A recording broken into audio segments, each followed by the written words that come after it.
We had a successful work day yesterday. So if you were here and you were at work day yesterday, I assume that means you took your medicine and everything hurts. So thank you all for your help. We got a lot of stuff done. I mean, there's always more you could do, but we got some really big things done that are going to help us make some necessary changes around here to help all of us. So thank you very much for all of your hard work. I do notice that many of you who were at work day yesterday are not here this morning because you were at work day yesterday. Thank you for your extra hard work. For more on that, you should know that Lance, for example, spent most of his day underneath the elevator at the bottom of the shaft, covered in who knows what, with a wet vac. So a lot of work was done. If you smell something funny in the elevator, that's the smell of progress. Enjoy it. It means something good is coming. It means we're making progress. But seriously, thank you all for all your hard work for the last 2 work days. We got a lot of stuff done, and I'm very grateful. I assume also, Lloyd, that the other reason why we might be thinner this morning is people read ahead and saw that it was Psalm 82 this morning and decided this is just too weird, and they're not going to do it. Psalm 82 is an odd little thing. It's not getting a lot of screen time from pulpits. It's not getting a whole lot of airtime for a lot of things. I mean, Psalm 82 is great material for a really deep dive into commentary if you've got a couple of extra weeks, but it's not usually conducive to easy pulpit preaching for a couple of reasons. One is it addresses power, and anytime we address power, it's a little uncomfortable. In every generation, there's this comfortable assumption that those who hold power must somehow have earned it, that they deserve it, or they've been blessed for it, right? Kings historically rule because they claim that God put them there. I mean, even today, Charles had to sit on the magic stone from Scotland in order to be able to take the throne of England. There's some sort of divine right of kings. In fact, we call it the divine right of kings. Or we say that leaders lead because they're the wisest among us. Theoretically, that's what we hope for, usually. But Psalm 82 has a word for those comfortable assumptions, and it's not a comfortable word. Psalm 82 starts with a very strange setting, a scene that needs just a little bit of attention before I can completely dismiss it. It starts with God taking a seat in something the psalmist calls the divine council.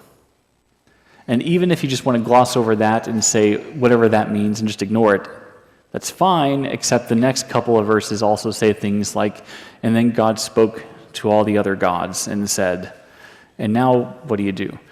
You've got a couple of options. One really bad option is just to throw out the whole book and say it contradicts itself and therefore it's meaningless. I don't recommend it. Another option is to say that this was an ancient Hebrew way to say that God is a better God than all the other gods. That if you put God in the same room with, Baal and Marduk and all the others, then clearly this God, this Yahweh, is the best and most just of all the gods. That holds up pretty well. It just isn't all that relevant for most modern audiences. But Walter Brueggemann and a handful of other really, really smart people, again, if you want to take the deep dive, go for it. I highly recommend it. Would also point out that in ancient Hebrew, I hate to do this, I don't like to play the ancient Hebrew card at the beginning of the sermon. In ancient Hebrew, words carried multiple meanings like they do in English, and one of those words was gods. It was not uncommon to refer to a group of rulers, human rulers, as gods. You didn't think they were gods, it was more honorific, it was a title. And so it was not uncommon in ancient Near Eastern cultures to refer to a group of kings as gods for a couple of reasons. One is sarcastically, satirically, they have the ego of gods, so let's just go ahead and call them that and get a little jab in. Another is just because of the very fact that in ancient Hebrew culture, the king was supposed to represent God. Not be God, but represent God, which is a distinction they picked up in Egypt, more than likely, and they kind of carried with them. Not necessarily a good practice, but it is what it is. In other words, all that to say, Psalm 82 is really weird, it's really awkward, but if you can rephrase it just a little bit in your head and get the setting straight, it makes a lot more sense. Psalm 82 is God sitting down with all the earthly leaders the human leaders of Israel and saying, all right, you want to be gods? Where's your justice? In other words, Psalm 82 calls people of power to a standard in which they should live and rule the same way that God does. And they don't. The rich must be doing something right because they're rich. In the ancient Near Eastern world, power, divinity, it's all intertwined. Rulers were called gods, they're called sons of the Most High, not because anybody was confusing them with God, but because they were seen as God's agents on earth. Their duty was clear: protect the weak, defend the vulnerable, uphold justice. As long as they were doing that, the people assumed God was pleased.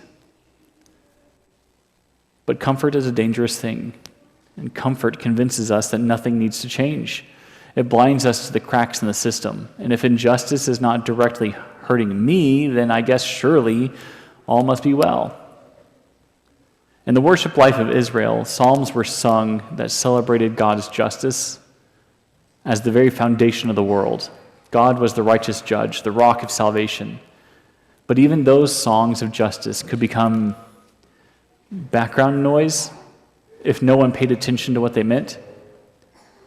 And then comes in the middle of church one day a psalm like this one, a psalm that does not soothe, it summons. The word of the Lord from Psalm 82. God has taken his place in the divine council. In the midst of the gods, he holds judgment. How long will you judge unjustly and show partiality to the wicked?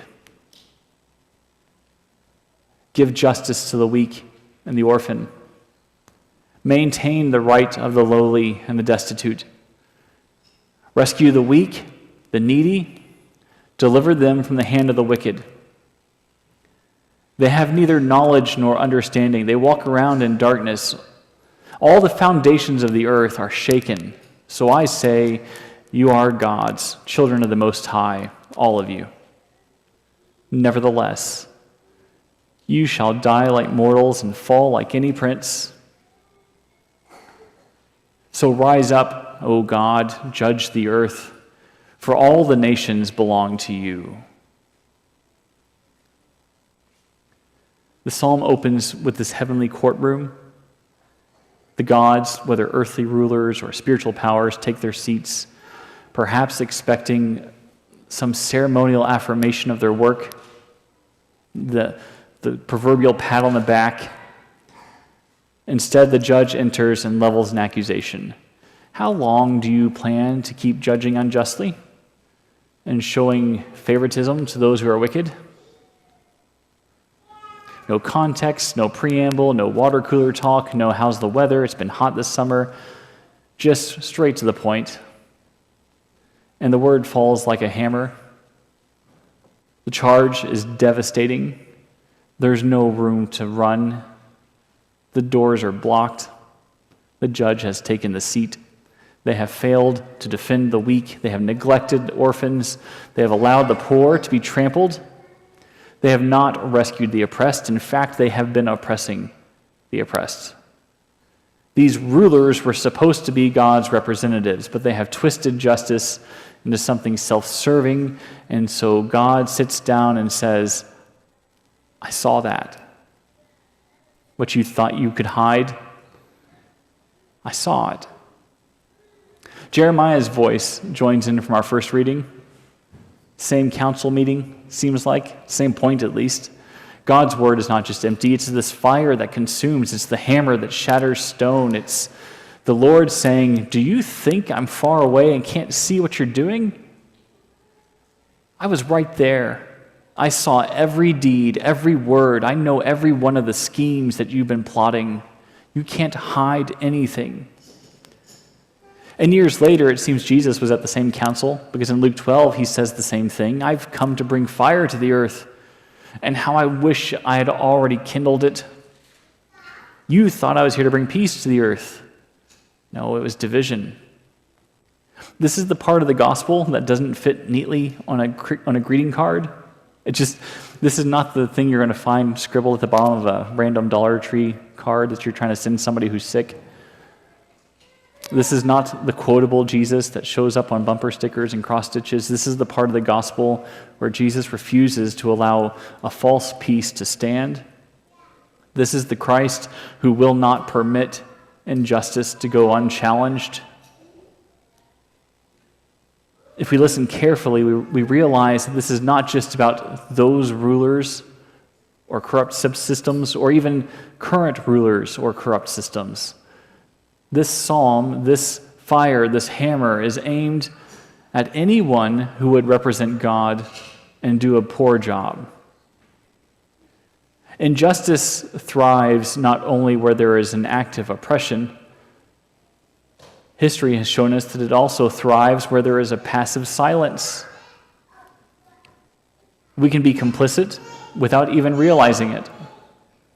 When we benefit from unjust structures, when we keep quiet to protect our own comfort, when we assume someone else will step up and fix it, and we don't have to, God sits in that council and says, I saw that.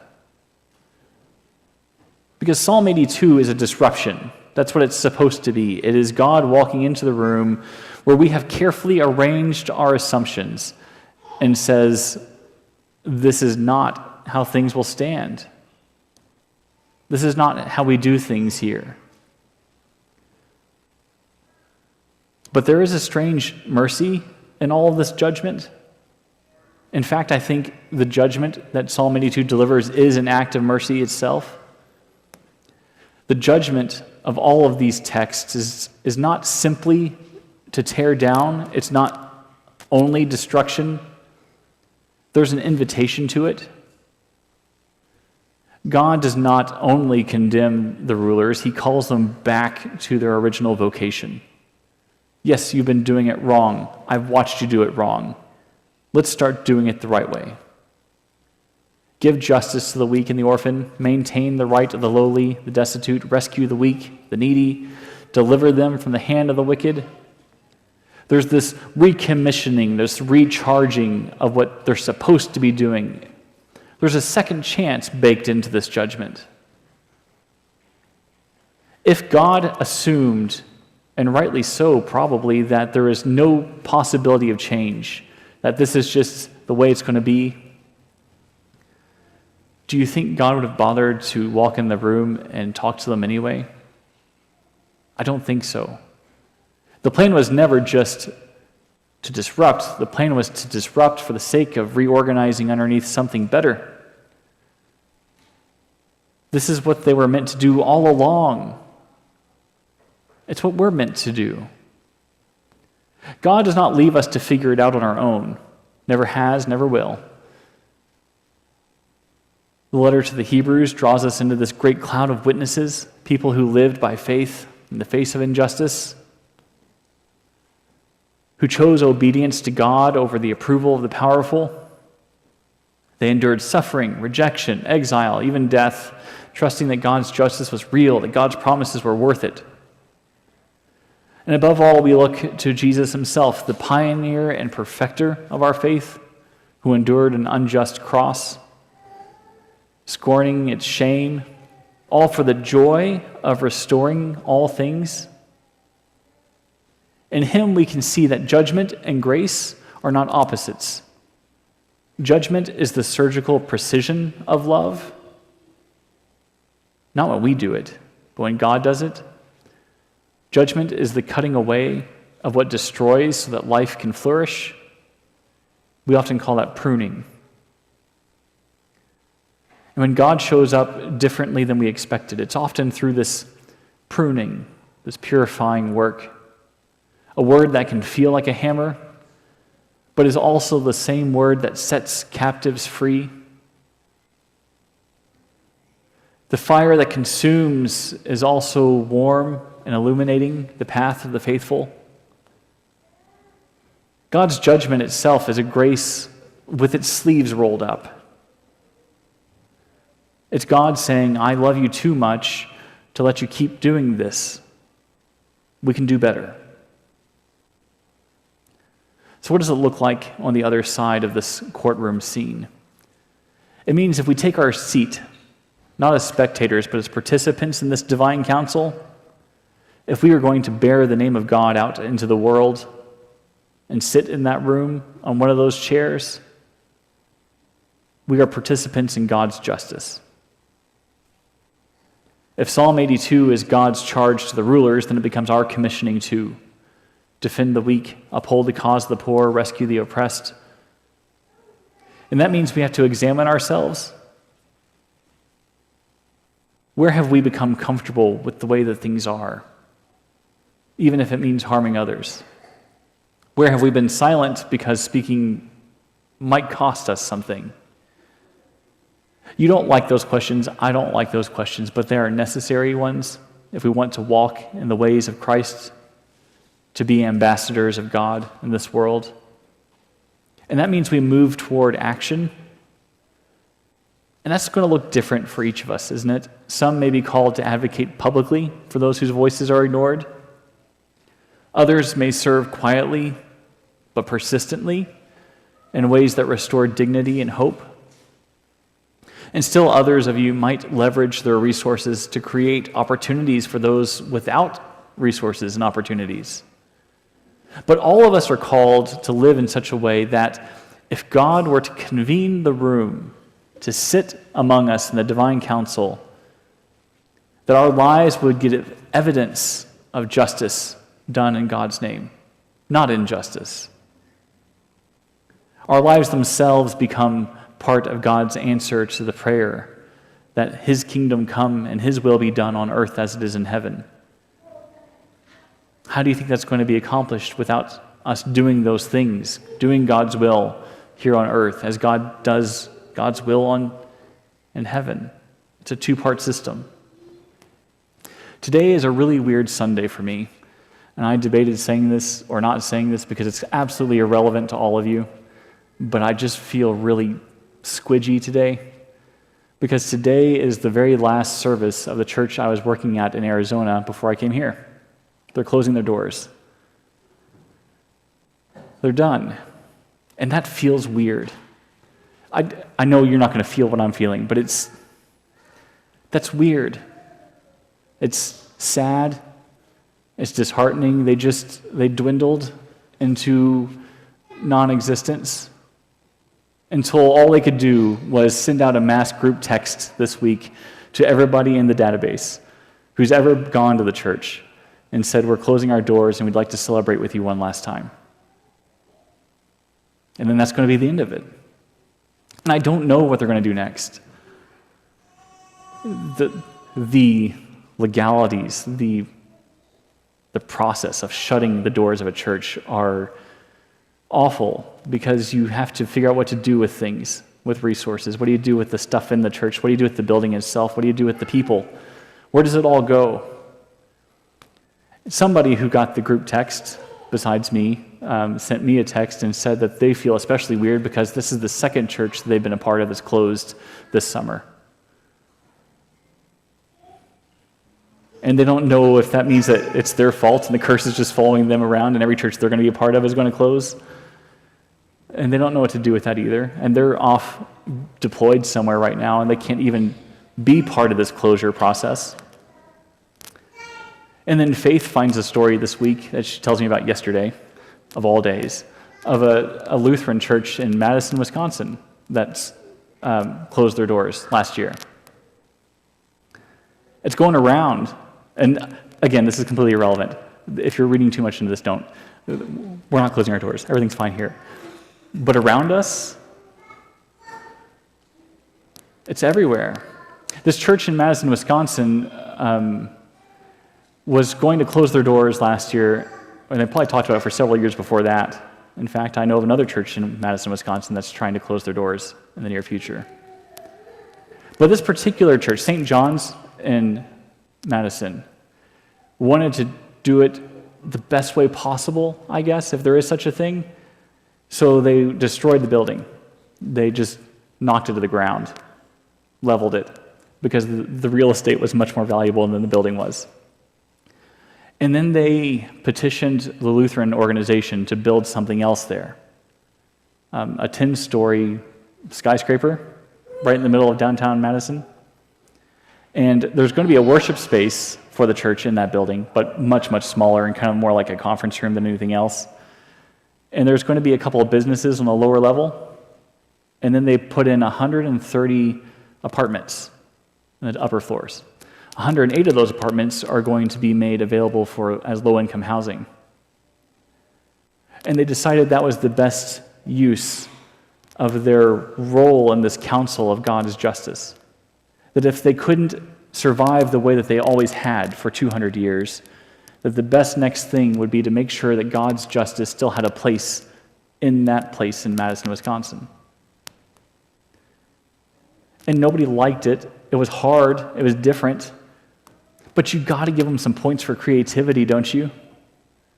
Because even on their way out, they made space for God's justice to stay. And in its own way, that's beautiful, isn't it? These churches closing left and right all over the country. In fact, there's a whole new Church of Christ organization called Heritage 21. Do you know about Heritage 21? The joke is they're the Grim Reapers of the Churches of Christ, because it's a whole new nonprofit organization that goes around buying churches before they close their doors to try to use the resources for helping other churches. So they kind of, if Heritage 21 knocks on the door, then your time is numbered. It's going around, and that feels like a hammer descending upon you. It feels like God sitting down and saying, "Where's the justice? I've seen what you've been doing. It's time to weed things out." And that feels miserable. But perhaps some pruning will lead to something amazing. I don't know. I hope that church in Arizona that I worked at for 5 years, that something amazing will come from that pruning. That God has a plan of scattering those people into other places to do amazing things. It's hard for us to see that, though, isn't it? It's hard for us because we come to a table week after week after week where the judge becomes a host. And that's weird, isn't it? The same Christ who warns of fire and division is the Christ who feeds us with mercy. And some days we just don't know what to do with that. The one who calls the world to account is the one who gives himself for the life of the world. Because God can do something we can't, and can put mercy and judgment together and lead us to something more beautiful. In this bread and in this cup, we receive not just a token of peace, but we receive and give something of our own corruption. We offer that up, don't we? We receive the nourishment that we need to live as people of God's justice and love, but that means that sometimes we recognize we're not always a people of God's justice and love. Because at this table where divine truth meets divine grace, our failures are laid bare, but they are met with forgiveness. And we Christians hold those two things in tandem. We embrace this weird thing that we are hypocrites, and that means that we are people in the process of becoming something better. Where our fear is met with courage, where we can look around and see the news about churches closing their doors and somehow find hope in that God will create something beautiful out of all this closure. Where our weariness can be met with strength. Christians hold these things together hand in hand. We say things like God takes our weakness and creates perfection from it. So at this table, we gather as a bunch of people who are all weary, who are all hungry, who long for courage to face truth. And the table is set to provide hope and love and forgiveness and understanding. The table is set for Christ to meet us here. Yes, the Christ who wanted to set the fire ablaze, but ultimately the Christ who chose to die for us anyway. Psalm 82 is an odd little thing, isn't it? God sits down in the room and says, I've seen what you guys are up to, and it's awful. So how about we put a stop to that, reset things a little bit, and start over? And at the end of the summer, I think that might be an appropriate little message for God to look at all of us and say, I've seen what you're up to, you're scheming, you're plotting, the things you're doing. How about we reevaluate some of that, do a little bit of pruning, and get back at it? And that little bit of pruning, that getting back at it, that reevaluating, that's a wonderful thing to do around this table that we gather around. To accept that we are a complicated thing of both failure and forgiveness. And to deny either would be to deny us the very honesty of sitting in the room with God in the first place. So come to the table, bring the worst things you have imaginable, bring your honesty, bring your failures, your flaws, your faults, all of it, your fears. Let's reevaluate some things and choose to leave from this place, from that table, as ambassadors, as placeholders of God's judgment, God's justice, God's righteousness, God's love, in a world that I think we can all agree is desperately in need of all of these wonderful, beautiful things. Let's stand and sing.